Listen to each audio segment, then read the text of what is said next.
विद्यार्थी मित्रों,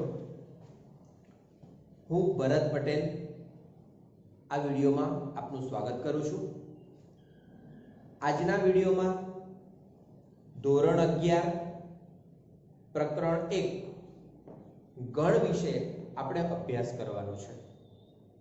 मित्रों, एम कहीश के गुजरात गवर्नमेंटे सीबीएसई लेवलनी एटले के एनसीईआरटी नी जे नवी बुको बनावी छे एमां धोरण 9 मां जे पहला गण प्रकरण हतुं ते हवे निकाळी दीधुं छे।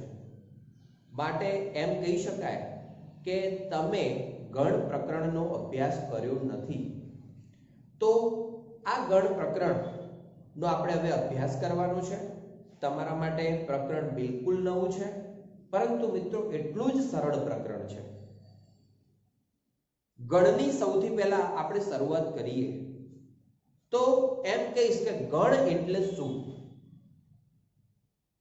तो आपणे धण शब्द वापरेलो छे मित्रों।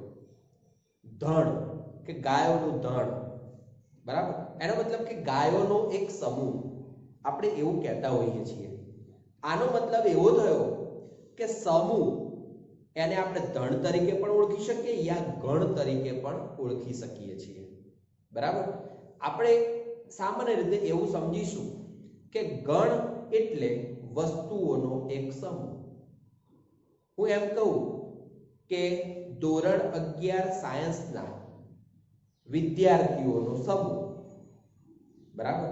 તો આને ગણ તરીકે મારે ઓળખવું છે તો ઓળખી શકાય, બરાબર છે। પરંતુ ગણ માટે એક સૌથી અગત્યનું એક વાક્ય એવું છે કે केवा समूहोने आपणे गण तरीके ओळखी सकीए। केवा समूहोने आपणे गण तरीके ओळखी सकीए तो कोई पण सुव्याख्यायित वस्तुओनो समूह आपेलो होय।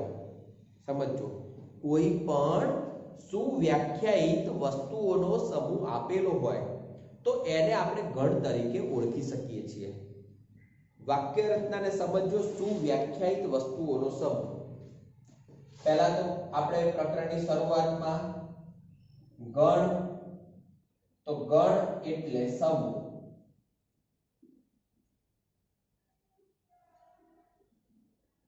અહીંયા આપણે ઉલ્લેખ કરી દઈએ સુવ્યાખ્યાયિત વસ્તુઓનો समूह એટલે ગણ।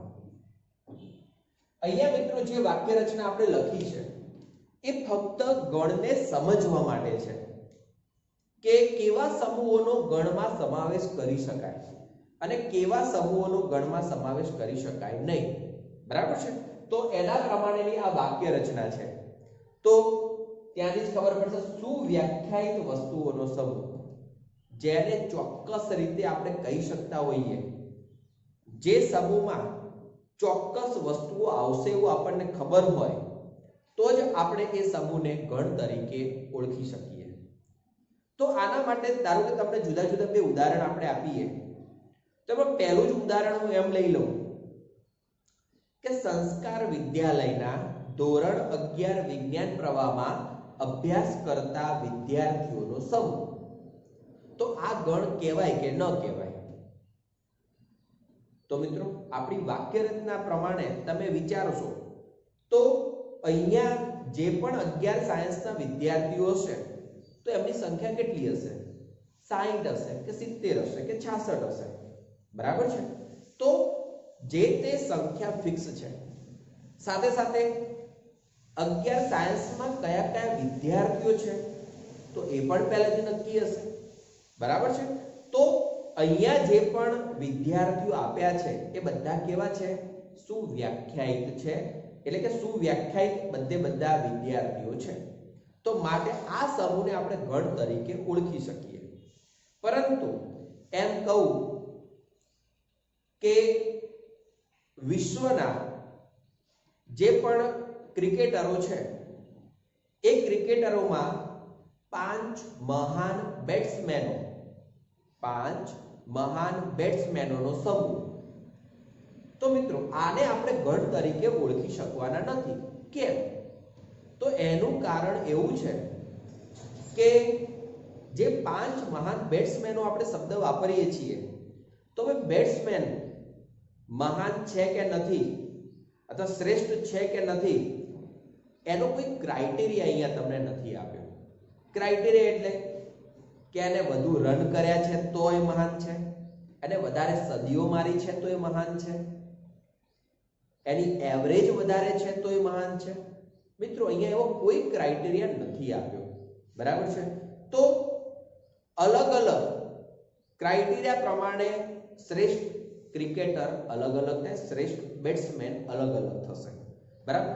મતલબ કે અહીંયા કયા પાંચ ક્રિકેટરો આવશે એ તમે ચોક્કસ કહી શકતા નથી, સુવ્યાખ્યાયિત રીતે એને કહી શકતા નથી.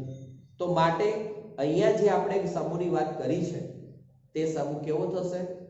તો એ ગણ બનશે નહીં. તો મિત્રો ગણ શું છે એનું તમને આમ આટલી ખબર પડી હશે. તો હવે હું સૌથી પહેલી વાત એમ કહીશ કે આમ ગણ માટે કહીએ તો કોઈ ચોક્કસ એની વ્યાખ્યા નથી. શું? ગણની કોઈ ચોક્કસ વ્યાખ્યા નથી. જેવી રીતે તમે જાણો છો કે બિંદુ, તો બિંદુ માટે કોઈ વ્યાખ્યા છે? તો કે નથી.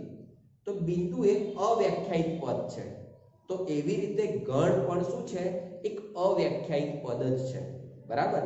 પરંતુ ગણને સમજવા માટે આપણે આટલા વાક્ય રચનાનો ઉલ્લેખ કરી શકીએ છીએ. ક્લિયર? તો આ થયું ગણની વાત. હવે જુદા જુદા ગણ વિશે આપણે અભ્યાસ કરીએ તો તમને એમ કહું કે પ્રાકૃતિક સંખ્યાઓનો ગણ શું કહેવાશે? અથવા સમૂહ. તો એને આપણે ગણ તરીકે ઓળખી શકવાના છીએ. કેમ?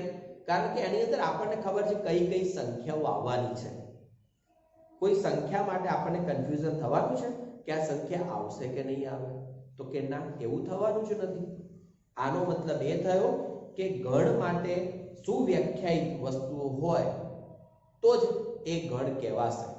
બરાબર છે? બાકી જે સમૂહમાં સુવ્યાખ્યાયિત યા ચોક્કસ વસ્તુઓ નહીં હોય એને આપણે ગણ તરીકે ઓળખી શકીશું નહીં. બરાબર છે?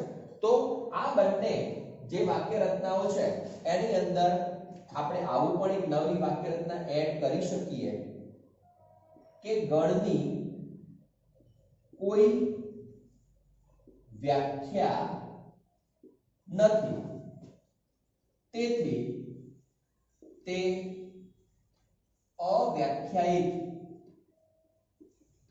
પદ છે. શું છે? અવ્યાખ્યાયિત પદ છે.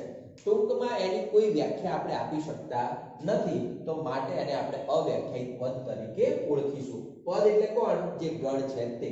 બરાબર છે? હવે મિત્રો ગણની સૌપ્રથમ શોધ કોને કરી છે? તો ગણની શોધ જે છે એ જર્મન ગણિતશાસ્ત્રી જ્યોર્જ કેન્ટર, કયો? જર્મન ગણિતશાસ્ત્રી જ્યોર્જ કેન્ટરે કરી હતી. પરંતુ મિત્રો આપણે જોઈએ તો આપણે પરીક્ષામાં આવી રીતે કોઈ ગણિતશાસ્ત્રીઓના નામને પૂછાતું નથી. આ તો ફક્ત તમારી જાણકારી માટે છે. ઓકે? તો આપણે ગણ માટે આ ત્રણ વાક્ય રચનાઓ યાદ રાખીશું. હવે કોને ગણ કહીશું, કોને ગણ નથી કહેતા, તો એનું આપણે એક ઉદાહરણ જોઈ લઈએ.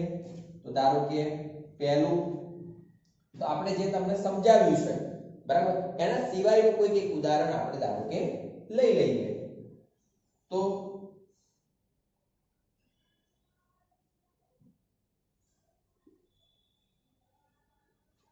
કોઈ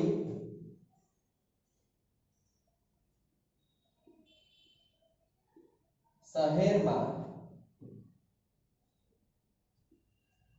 રહેલા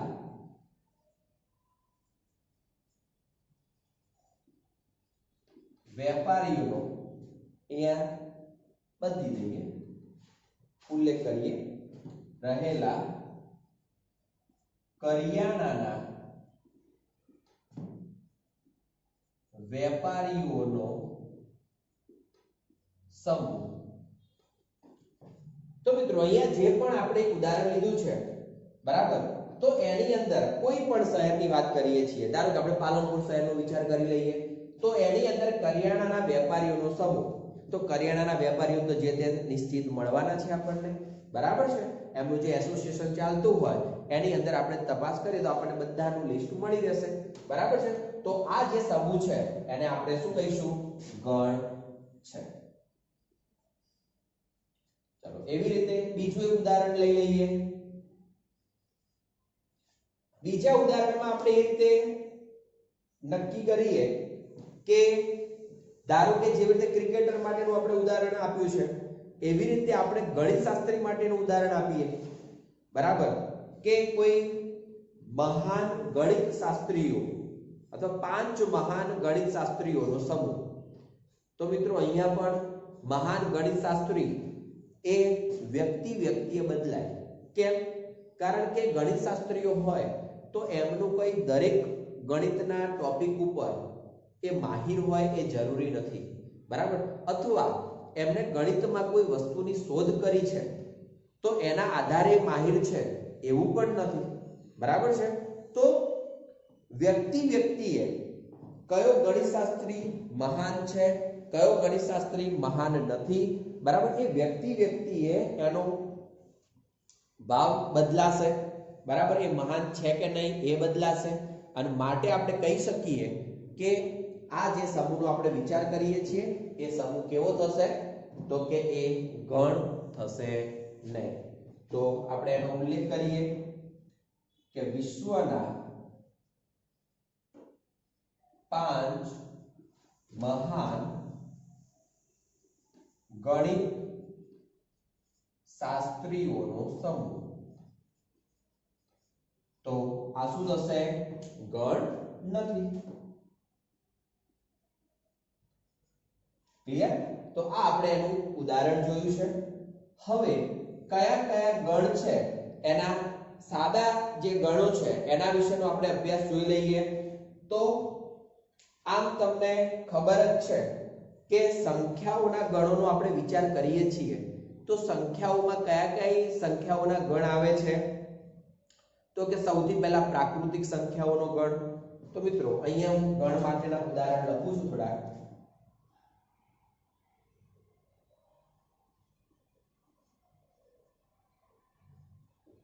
કે જેની અંદર સંખ્યા નિશ્ચિત હોય તે. તો પહેલું એક ઉદાહરણ આપી દઈએ. ડીસા શહેરની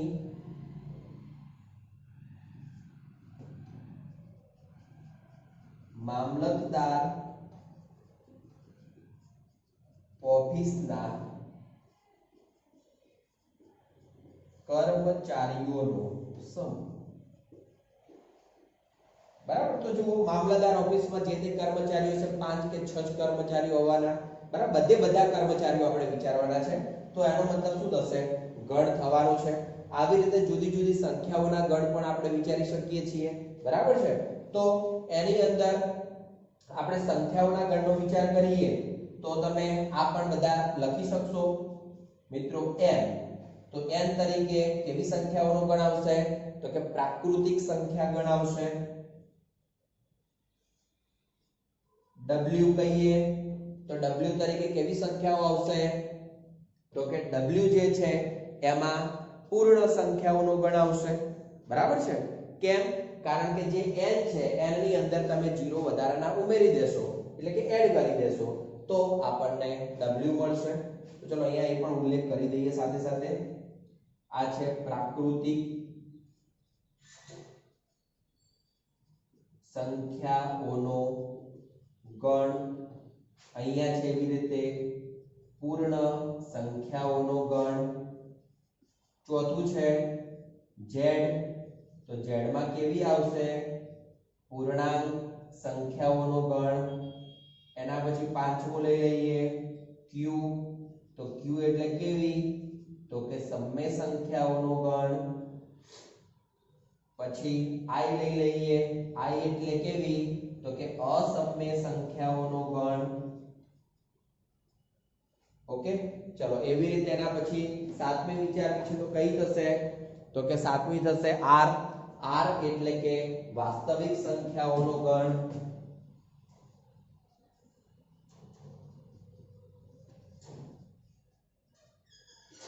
અને આર પછી પણ હજી બીજી સંખ્યાઓ આવે છે તો એને આપણે કહી શકીએ સંકર સંખ્યાનો ગણ, જેને આપણે સી તરીકે ઓળખીએ છીએ. તો અહીંયા જે પણ આપણે સંખ્યાઓ લખી છે એમાં બધી સંખ્યાઓનો સમાવેશ થઈ શકે છે. ધારો કે q પ્લસ લખીએ તો q પ્લસ નો મતલબ શું થશે? ધન સમય સંખ્યાઓનો ગણ. r પ્લસ લખીએ તો ધન વાસ્તવિક સંખ્યાઓનો ગણ. તો આપણે આ રીતે જુદા જુદા ગણ વિચારી શકીએ છીએ.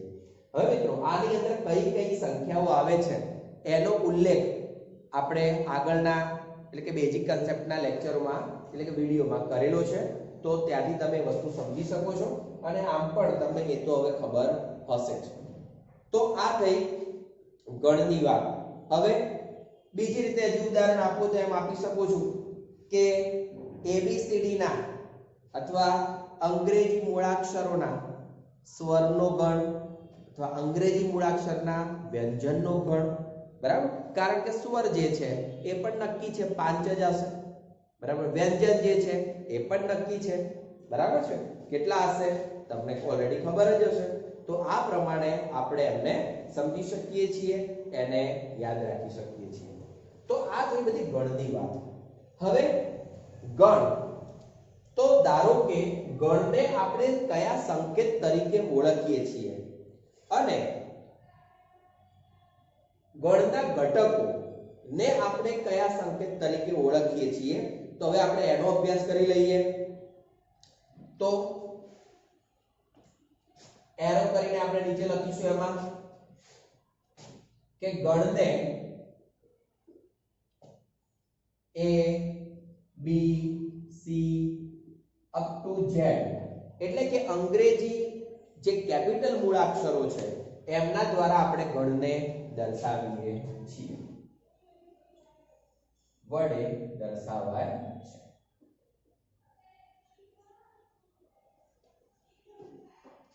ચલો એના પછી આ થઈ ગણની વાત. હવે ગણના ઘટકોને આપણે ઓળખવા હોય તો small a, small b, small c. આનો મતલબ એવો થયો કે સ્મોલ અંગ્રેજી મૂળાક્ષરો વડે આપણે એને દર્શાવીએ છીએ. તો કે ગણના ઘટકોને a b c બરાબર એવી રીતે up to x y z વડે દર્શાવાય છે. ઓકે, તો આ થઈ ગણના ઘટકોની વાત. હવે હું એમ કહું કે કોઈ પણ ઘટક કોઈ ગણમાં આવેલો છે. બરાબર, કોઈ પણ ઘટક કોઈ પણ ગણમાં આવેલો છે તો તે ઘટકને તે ગણનો આપણે સભ્ય તરીકે ઓળખીશું. તો આપણે એનો પણ એરો કરીને ઉલ્લેખ કરી દઈએ કે કોઈ ઘટક સ્મોલ a એ કોઈ ગણ કેપિટલ A માં આવેલો હોય તો સ્મોલ a ને કેપિટલ A નો સભ્ય કહે છે. ટૂંકમાં કેપિટલ A એક ફેમિલી છે અને એ ફેમિલીમાં રહેલા જુદા જુદા મેમ્બરો અથવા સભ્યો, તો એ જે સ્મોલ a ઘટક સ્વરૂપે હશે તે, તો આપણે એને સ્મોલ a ને શું કહીશું? કેપિટલ A નો સભ્ય પણ આપણે કહીએ છીએ. હવે ધારો કે આ એક ઘટક કોઈ ગણમાં સમાયેલો છે તો આપણે એમને સંકેતમાં દર્શાવવું છે. તો સંકેતમાં કેવી રીતે દર્શાવી શકાય? તો કે જેને સંકેતમાં સ્મોલ a વચ્ચે જોઈ લેજો ગુજરાતીમાં નવડો એ પ્રમાણેનો સંકેત છે જેને બિલોંગ્સ ટુ તરીકે ઓળખાય છે. સંકેતમાં small a belongs to capital A વડે દર્શાવાય છે, બરાબર. ફરીથી કોઈ ઘટક સ્મોલ a છે, એ ગણ કેપિટલ A નો સભ્ય હોય તો small a belongs to capital A વડે આપણે દર્શાવી શકીએ.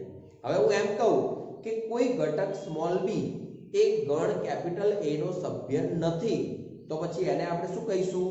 નોટ બિલોંગ્સ ટુ વડે આપણે દર્શાવવું પડે. તો એને અહીંયા ફરીથી એરો કરીને આપણે લખી દઈએ. જો કોઈ ઘટક સ્મોલ b એ ગણ કેપિટલ A નો સભ્ય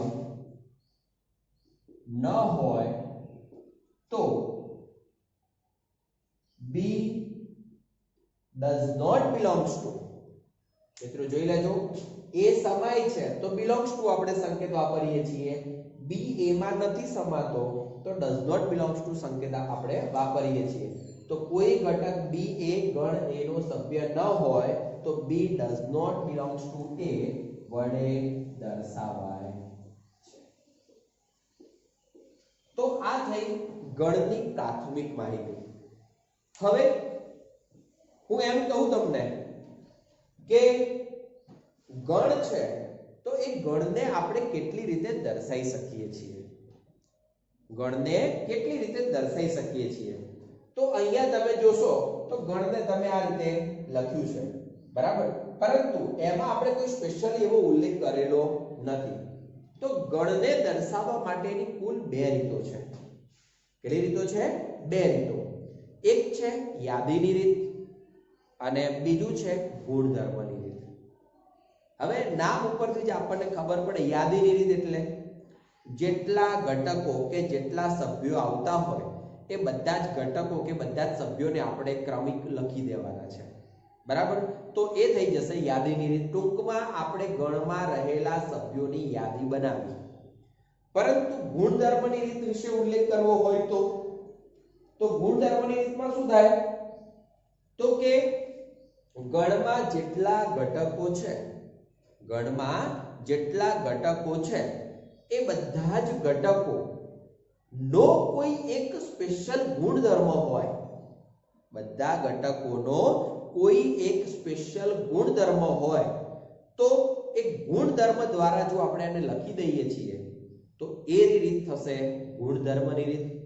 ગુણધર્મની રીતમાં એક પણ ઘટક લખવાનો રહેતો નથી, ફક્ત ને ફક્ત આપણે ગુણધર્મ જ લખવાનો રહે છે, બરાબર છે. તો આપણે એના વિશે ઉલ્લેખ કરી દઈએ. ટોપિક આપીએ ગણને દર્શાવવાની રીત અથવા રીતો. એમાં પહેલી રીત છે યાદીની રીત અને બીજી રીત છે ગુણધર્મની રીત, બરાબર. એક યાદીની રીત અને બીજી છે ગુણધર્મની રીત. હવે એમાં આપણે યાદીની રીતનો અભ્યાસ કરીએ.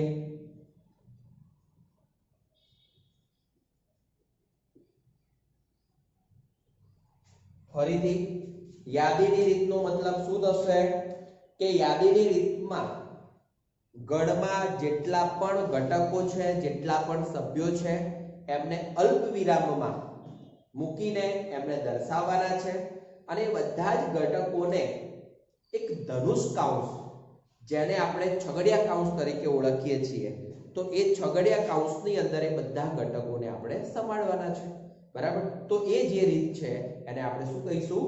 યાદીની રીત.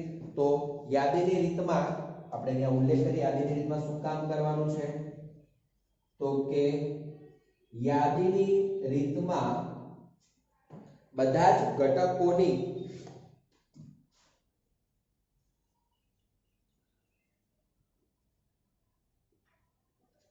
યાદી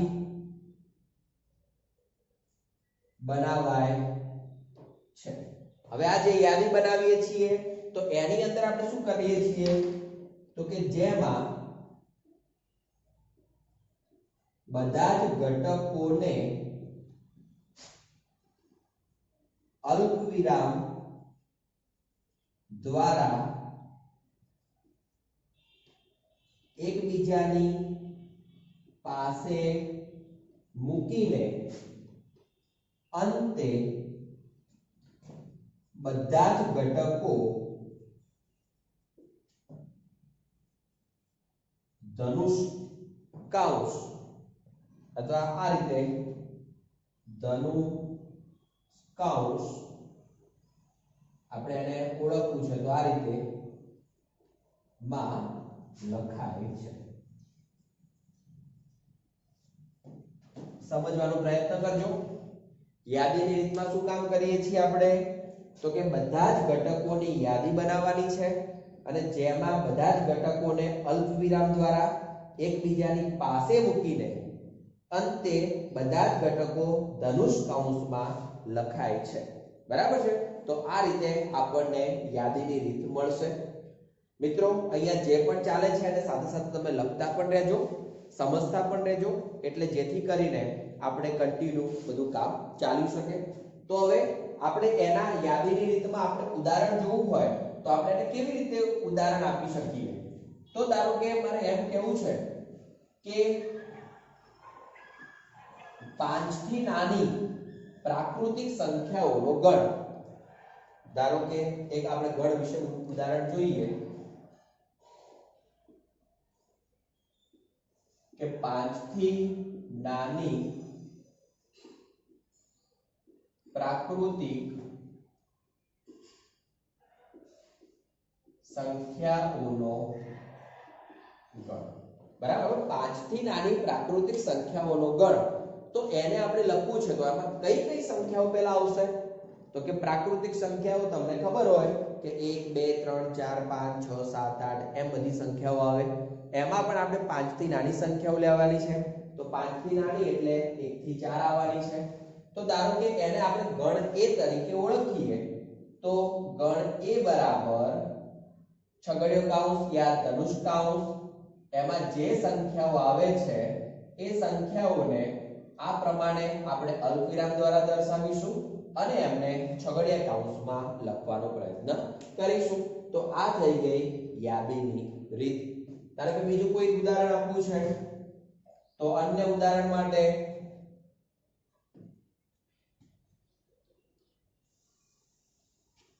સંખ્યાને રિલેટેડ જ આપણે કોઈ પણ ઉદાહરણ લઈ લઈએ કે 25 થી નાની પૂર્ણ વર્ગ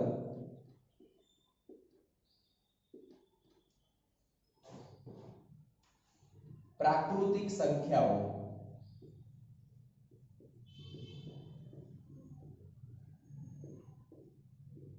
ઓનો ગણ.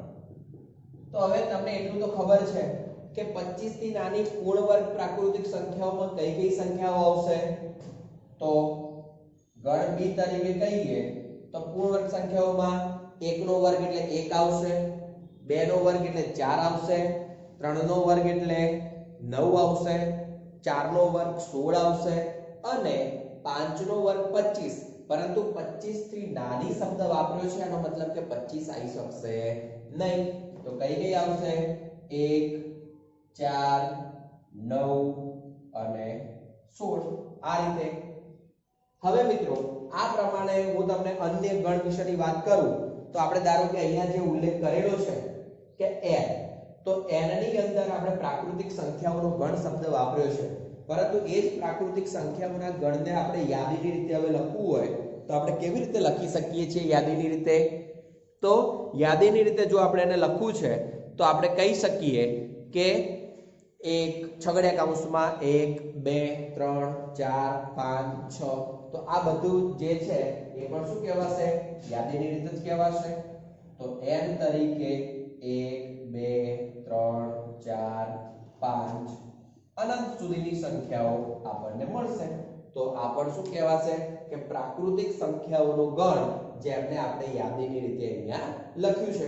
એવી જ રીતે પૂર્ણ સંખ્યાને અને પૂર્ણાંક સંખ્યાને આપણે યાદીની રીતે લખી શકીએ છીએ. બાકી સમ્ય સંખ્યા કે વાસ્તવિક સંખ્યા જેને આપણે યાદીની રીતે લખી શકતા નથી, બરાબર છે? તો આ થયું. એવી રીતે બીજું કોઈ અન્ય ઉદાહરણ મારે આપવું હોય તો હું એમ કહી શકું કે અંગ્રેજી મૂળાક્ષરોમાં રહેલા સ્વર મૂળાક્ષરોનો ગણ, બરાબર, અથવા સ્વર અંગ્રેજી મૂળાક્ષરોનો ગણ, તો એ મારે કહેવું હોય તો શું આવશે છગડીયા કૌંસમાં? A E I O U. તો આ પ્રમાણે આપણને યાદીની રીત મળશે. હવે આપણે ગુણધર્મની રીતનો અભ્યાસ કરીએ. તો ગુણધર્મની રીતમાં મેં તમને હમણાં વાત કરી એ પ્રમાણે કે એમાં શું કામ આપણે કરવાનું છે? તો કે ગુણધર્મની રીતમાં કોઈ એક ગુણધર્મ ને આધારે આપણે જે તે જવાબ આપવાનો થાય. કોઈ એક ગુણધર્મને આધારે, એટલે કે જેટલા ઘટકો આપેલા છે એ બધા જ ઘટકો કોઈ એક સામાન્ય ગુણધર્મ ધરાવતા હોય એવા ગુણધર્મ સ્વરૂપે જો આપણે એને લખીએ છીએ, બરાબર, તો એ રીતે આપણે શું કહીશું? ગુણધર્મની રીત. તો રીત નંબર 2,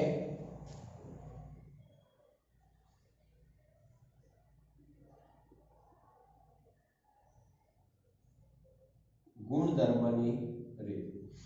તો આપણે એમાં ઉલ્લેખ કરીએ કે ગણમાં રહેલા તમામ ઘટકો કોઈ એક ગુણધર્મનું પાલન કરે. સમજો, તમામ ઘટકો કોઈ એક ગુણધર્મનું પાલન કરે તો ગણના ઘટકો ને ગુણધર્મ વડે દર્શાવવાની રીતને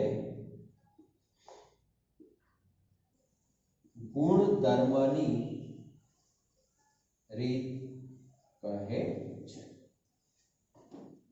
વાક્ય રચના જોઈ લેજો કે કોઈ એક ચોક્કસ ગુણધર્મ વડે આપણે દર્શાવવાનું છે, બરાબર. તો હવે આપણે એમ કહી દઈએ કે ધારો કે ઉદાહરણ આપવું હોય તો ઉદાહરણ તરીકે એમ કહીએ કે જે સ્વર અંગ્રેજી મૂળાક્ષરો અથવા સ્વર મૂળાક્ષરોની વાત કરીએ તો એમનો ગણને આપણે લખવું છે. તો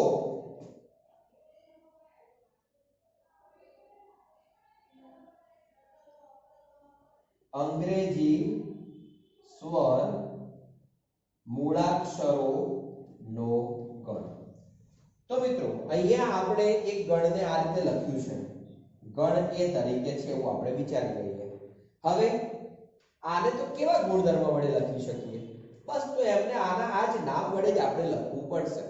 પરંતુ હું એમ કહીશ કે જ્યારે પણ આપણે ગુણધર્મની રીતે લખીએ છીએ તો એ ગુણધર્મની રીતને કેવી રીતે લખાય છે એને ખાસ તમે સમજી લેજો.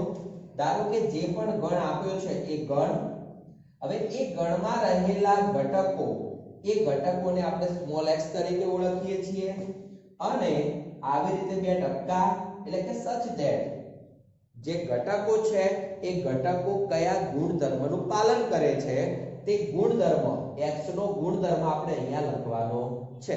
તો x નો ગુણધર્મ એટલે આપણે એમ કહી શકીએ કે x એ ખરેખર શું છે?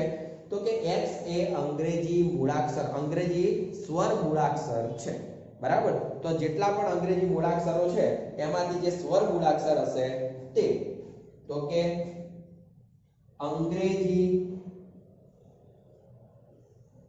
મૂળાક્ષરો પૈકીનો, અહીંયા x એવો ઉલ્લેખ કરજો, x એ અંગ્રેજી મૂળાક્ષરો પૈકીનો સ્વર છે. ક્લિયર? તો એક આ રીતે આપણે આપી શકીએ છીએ. બીજું ઉદાહરણ એક જોઈ લઈએ. હું એમ કહું કે પહેલા એને યાદીની રીતે આપણે લખીએ છીએ. ધારો કે a તરીકે લખીએ 3 4 5 6 7 8 9. ચલો આટલી સંખ્યાઓ આપણે લખી છે. હવે આ સંખ્યાઓ તમને એટલી તો ખબર છે કે પ્રાકૃતિક સંખ્યાઓ છે અને એ પ્રાકૃતિક સંખ્યાઓ કેવી છે એમાં પણ તો કે 2 કરતા મોટી છે અને 10 કરતા નાની છે. તો આનો મતલબ એ થયો કે એમના ગુણધર્મ વિશે આપણે ઉલ્લેખ કરવો હોય તો એમ કરી શકીએ કે 2 કરતા મોટી અને 10 કરતા નાની પ્રાકૃતિક સંખ્યાઓનો ગણ. તો એને જો હું ગુણધર્મની રીતે લખું છું, આને b તરીકે ઓળખી દઈએ, તો b તરીકે એવા ઘટકો x કે જ્યાં સમજો x કેવા છે 2 કરતા મોટા અને 10 કરતા નાના. તો કે 2 less than x less than 10. અને બીજું x ક્યાંથી લેવાના છે તો કે પ્રાકૃતિક સંખ્યામાંથી લેવાના છે. તો પ્રાકૃતિક સંખ્યામાંથી લેવાના છે તો સાથે સાથે આપણે x belongs to n પણ લખવા પડે. ધારો કે x belongs to n તમે અહીંયા લખો છો, આ પદ પાછળ લખો છો તો પણ ચાલશે, એમાં કોઈ ફરક પડવાનો નથી. એટલે કે x such that x belongs to n અલ્પવિરામ 2 less than x less than 10, yeah x such that 2 less than x less than 10 x belongs to n. એટલે કે આ બંનેને ભેગા કરીને આપણે x લખવાના છે. એવા x ઘટકોનો ગણ એ આપણા માટે શું થશે? આ b ગણ થશે. ચલો એવી રીતે હજી બીજું કોઈ એક ઉદાહરણ આપવું હોય તો આપણે એવું ઉદાહરણ આપી શકીએ. એક c ઉદાહરણ વિચારીએ તો ધારો કે c તરીકે એક ઉદાહરણ લઈ લઈએ. 1 2 3 4 6 અને 12. ચલો મિત્રો, અહીંયા જે પણ તમને ઘટકો આપેલા છે એ ઘટકોને જો તમે ધ્યાનથી જોશો તો તમને સમજાશે કે આ ઘટકો એ ખરેખર શું છે. તો કે આ ઘટકો જે છે એ બધા જ 12 ના અવયવો છે. શું છે? બધા 12 ના અવયવો છે, પણ કેવા? પ્રાકૃતિક અવયવો છે. એટલે કે પ્રાકૃતિક સંખ્યા તરીકેના અવયવો છે. તો આપણે એ રીતે લખી દઈએ તો કે x such that x એ 12 ના પ્રાકૃતિક અવયવો છે. ઓકે, તો આ જે લખેલું છે ઉપર એ યાદીની રીત છે, આ જે લખેલું છે તે ગુણધર્મની રીત છે. તો આ પ્રમાણે મિત્રો આપણે યાદીની રીત અને ગુણધર્મની રીત સમજી શકીએ છીએ. તો આજના વિડિયોમાં ગણ એટલે શું એનો અભ્યાસ કર્યો. ગણમાં યાદીની રીતમાં ઘટકો કેવી રીતે આપણે દર્શાવીએ છીએ, ગણમાં ગુણધર્મ ની રીતમાં ઘટકોને આપણે કેવી રીતે દર્શાવીએ છીએ, એટલે કે કોઈ સ્પેશિયલી ગુણધર્મ વડે આપણે કેવી રીતે દર્શાવીએ છીએ એનો આજે આપણે અભ્યાસ કર્યો છે. હવે નેક્સ્ટ વિડિયોની અંદર આ પ્રકરણના આગળના ઉદાહરણો અને એને રિલેટેડ સ્વાધ્યાય 1.1 નો આપણે અભ્યાસ કરીશું. Thank you. જય હિન્દ, જય ભારત.